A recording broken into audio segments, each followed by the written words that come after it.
Bonjour, donc je suis Denis Legrand, je suis enseignant en génie électrique au niveau du BTS électrotechnique au campus Saint-Félix-la-Salle à Nantes. Bonjour, je suis Emmanuelle Toquet, conseillère en formation sur le BTS électrotechnique et donc j'interviendrai pour la partie apprentissage. Donc l'idée c'est de vous présenter en fait le BTS électrotechnique, les métiers, les débouchés et puis comment on organise notre formation ici au campus Saint-Félix. On peut passer là. Donc la première partie, ça va être plus dédié au métier, ce qu'on peut faire avec un BTS électrotechnique dans la vie active, hein. Le BTS, en fait, a vocation, on va dire, s'insérer dans la vie active, hein, à l'issue du BTS, même si on verra tout à l'heure qu'il peut y avoir des possibilités de poursuite d'études. Donc le BTS, c'est quelqu'un qui va intervenir dans divers secteurs qui vont en fait être à partir de la production de l'énergie électrique jusqu'à l'utilisation de l'énergie électrique. Donc production industrielle, dans le tertiaire, dans l'habitat, dans le transport de l'énergie et dans la distribution de l'énergie électrique.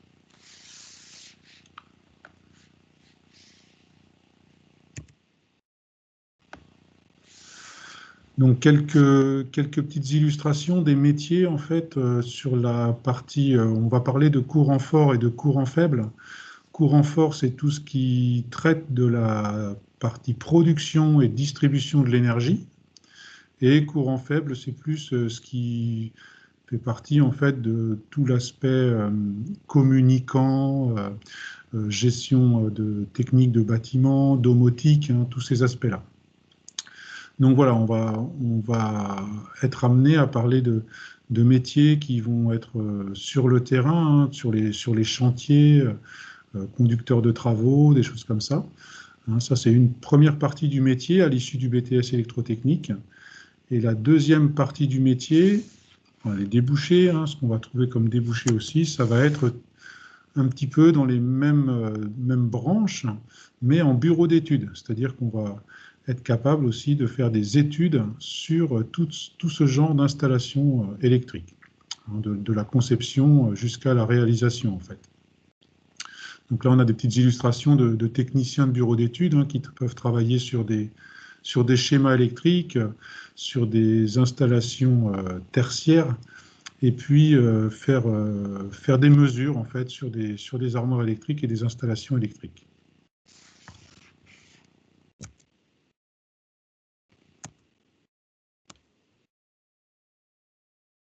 On a aussi la branche de production d'énergie, hein, donc la production de l'énergie électrique, donc, par exemple des fonctionnements des parcs éoliens, des centrales photovoltaïques.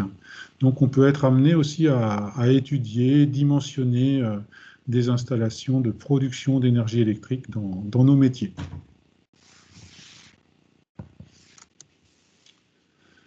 Alors la formation en BTS électrotechnique, elle s'organise avec différents pôles, hein. Tout en haut, là, on voit un petit peu le pôle enseignement général, hein, culture générale et expression, anglais, mathématiques.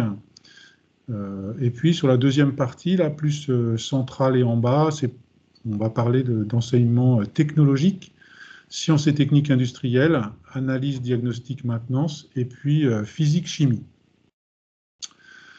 Et donc le BTS électrotechnique, là, il y a aussi deux parties en co-animation, hein, langue vivante 1, anglais et mathématiques. Sur ces parties-là, en fait, il y a un enseignant de sciences et techniques industrielles qui intervient en même temps qu'un enseignant en anglais, hein, pour la partie co-enseignement anglais, et la même chose pour les mathématiques. L'idée, c'est de rapprocher en fait le cœur de métier, enfin le métier d'électrotechnicien, hein, voir un petit peu le lien qu'il peut y avoir entre le métier d'électrotechnicien et les mathématiques, hein. L'outil mathématique nous sert tous les jours, et l'anglais aussi, de plus en plus, on a besoin de l'anglais pour décoder des documentations techniques, notamment. Donc voilà, ces matières-là sont une partie en fait est en co-enseignement. Au niveau de la répartition horaire, sur la grille, là, on voit qu'on a la décomposition des 2 années, hein, et on a un global horaire de 32 heures par semaine. Et on voit, si on regarde un petit peu dans le détail, la colonne A, c'est la colonne qui représente les heures de cours en classe entière, et colonnes B et C sont des colonnes qui représentent la formation en travaux pratiques, en séances en groupe. Et donc on voit que la formation est quand même très orientée sur des formations, enfin des enseignements en groupe. Donc voilà, on a 15 heures, grosso modo, on a 15 heures de cours classe entière et puis 17 heures de travail en groupe. Et ça aussi bien en première année qu'en deuxième année.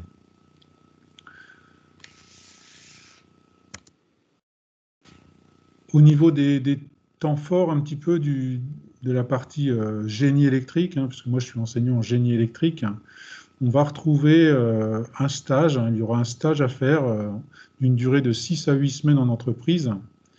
Alors ça, c'est en fin de première année, hein, pour le statut scolaire, ce on va développer à partir de l'année prochaine, en fait, statut scolaire et statut apprentissage, hein, sous forme de public mixé.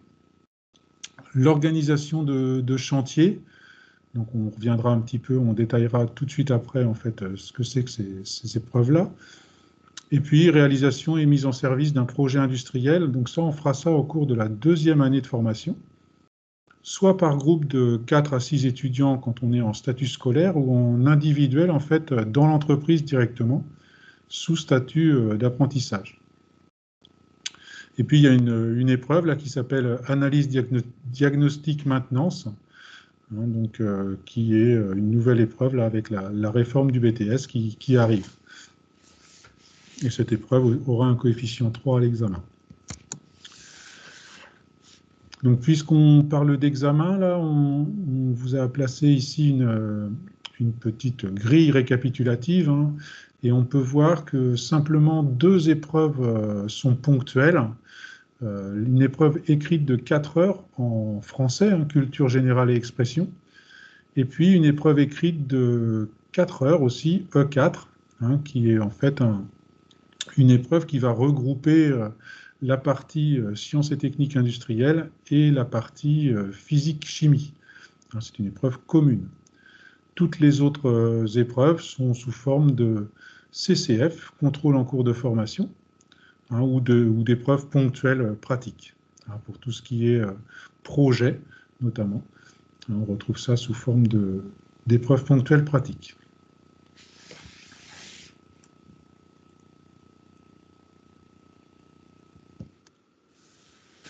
L'organisation de chantier, donc l'organisation de chantier, c'est une épreuve qu'on fait en général en seconde année, hein, de BTS électrotechnique, où là, les étudiants ou les stagiaires vont être amenés à diriger, à planifier les travaux et puis à diriger, encadrer une équipe de leurs collègues. En fait, c'est un jeu de rôle, hein. Ils sont tour à tour chefs de chantier ou ouvriers sur le chantier. Donc voilà, c'est quelque chose qui permet en fait de développer des compétences au niveau gestion d'équipe, hein, et puis encadrement. On fera très attention bien sûr à la sécurité, notamment sur le chantier.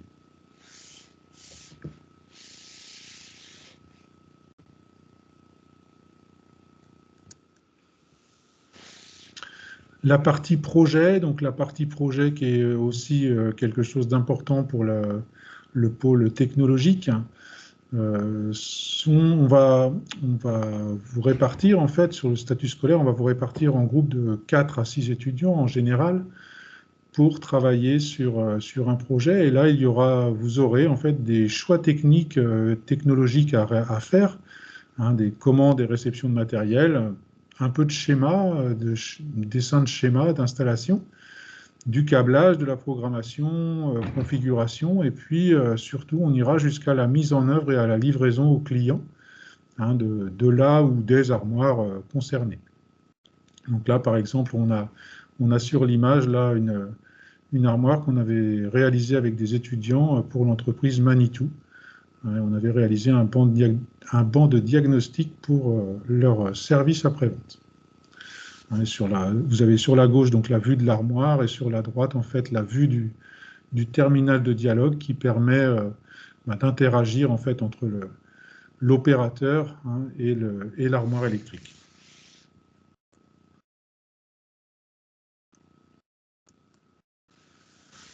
Un autre type de projet, on a automatisé aussi il y a quelques années un pétrin d'une boulangerie industrielle où il fallait en fait rénover toute la partie commande du pétrin parce que les équipements en fait étaient un petit peu obsolètes et on nous avait demandé de revoir toute la partie automatisation. Donc sur la photo de gauche, on voit le pétrin en fait à l'origine qu'il fallait rénover et sur la photo en fait de droite là, donc nous sommes avec des étudiants dans l'entreprise pour la mise en route et la formation du personnel, mise en route du pétrin et la formation du personnel pour les nouveaux modes de fonctionnement de ce pétrin.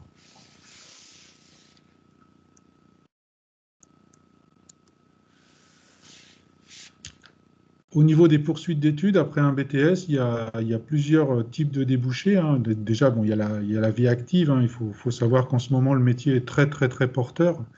Il y a beaucoup de possibilités d'embauche à l'issue d'un BTS électrotechnique. Et pour ceux qui veulent continuer, après le BTS, il y a aussi des licences pro sur lesquelles vous pouvez vous diriger, vous orienter. Et puis des cycles ingénieurs qui peuvent être faits aussi par apprentissage notamment. Donc voilà, c'est un BTS qui est quand même assez ouvert vers aussi la poursuite d'études. Voilà, donc nous ici au campus Saint-Félix, on développe une licence là en partenariat avec le CNAM sur la maîtrise de l'énergie et le développement durable, les énergies renouvelables.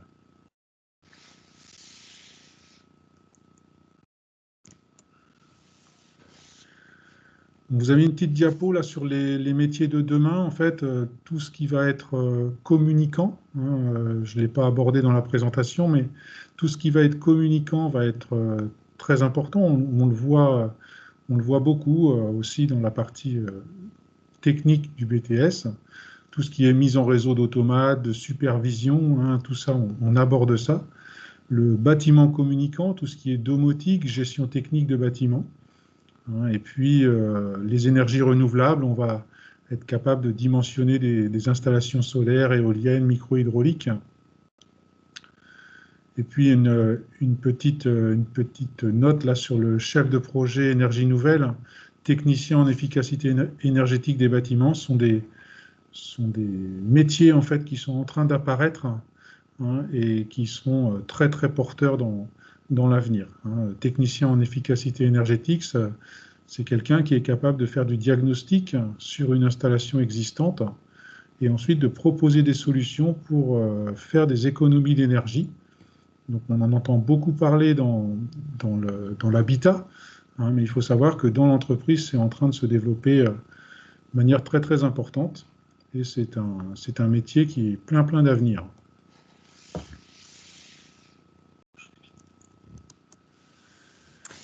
Et donc, pour terminer, un petit point sur la procédure d'inscription. Donc, pour le parcours scolaire, donc l'inscription se fait via Parcoursup. Et donc ensuite, les dossiers seront analysés et ensuite acceptés. Pour le statut alternant, même chose, il faut s'inscrire sur Parcoursup et également nous déposer un dossier de candidature que vous pouvez donc soit télécharger sur notre site, soit directement sur le salon de l'étudiant. Et vous pouvez nous l'adresser donc soit par voie postale ou par mail directement donc sur mon adresse emmanuel.toquet@stfelixlassalle.fr. À la suite du dépôt du dossier de candidature, on conviendra d'un entretien individuel pour faire le point sur votre projet, travailler sur votre CV, la lettre de motivation.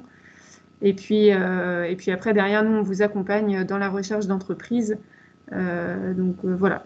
Au niveau du calendrier, donc vous pouvez commencer à à déposer votre dossier de candidature dès le mois de janvier. Voilà. Et puis, si vous avez des questions, n'hésitez pas à nous contacter donc soit par mail, soit par téléphone, ou à venir nous rendre visite directement sur le campus. Merci beaucoup. Merci de votre attention. Au revoir. Au revoir.